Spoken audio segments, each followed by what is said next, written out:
Dear student, welcome to the universal.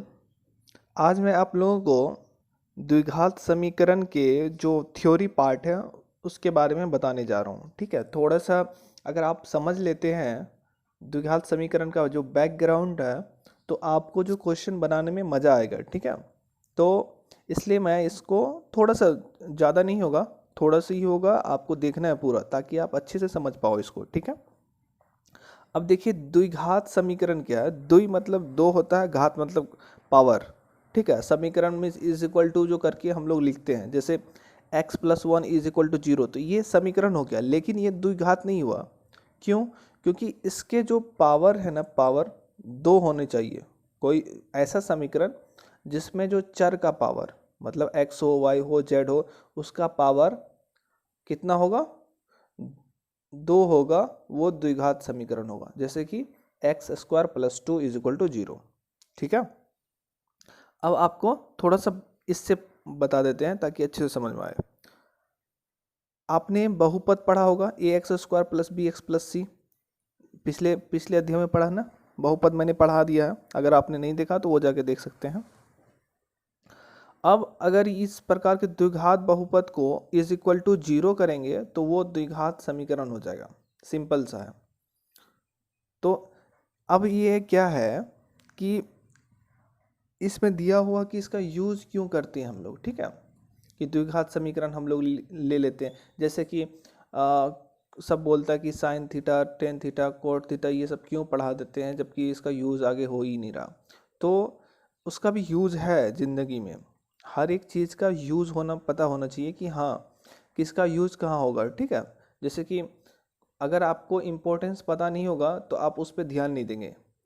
ठीक है, पैसे का इम्पोर्टेंस आपको पता नहीं है तो आप पैसे को कमाने पे ध्यान नहीं देंगे। ठीक है, अगर वही इम्पोर्टेंस पता होगा तो आप उसको अर्न करने की कोशिश करेंगे।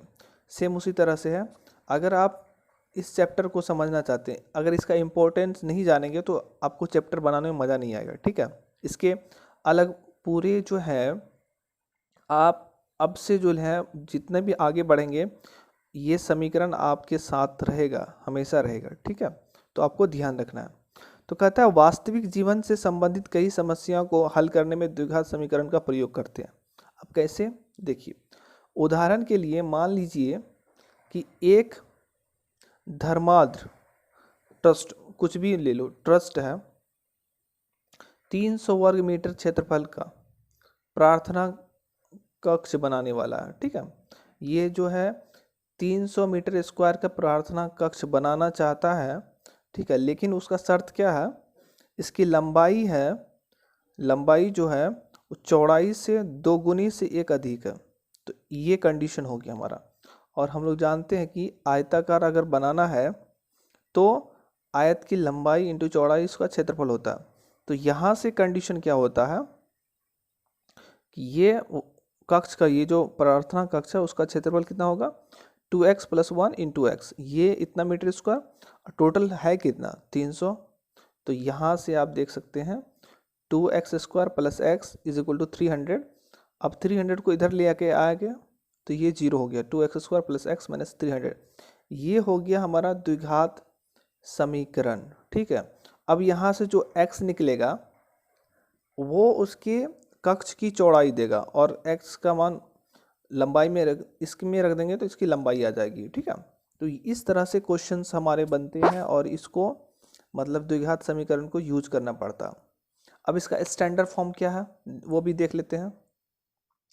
स्टैंडर्ड फॉर्म ये है, ax² + bx + c is equal to 0। जिस तरह से बहुपद का था, जैसे px इज इक्वल टू ax² + bx + c, लेकिन a is not equal to 0।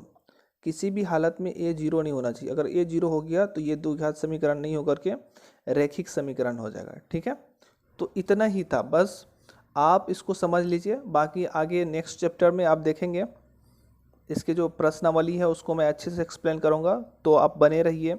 अगर जो अभी अब तक मेरे चैनल को सब्सक्राइब नहीं किए हैं, चैनल को सब्सक्राइब कर लीजिए, बेल आइकन को दबा लीजिए ताकि आपको नोटिफिकेशन प्रॉपरली मिलता रहे।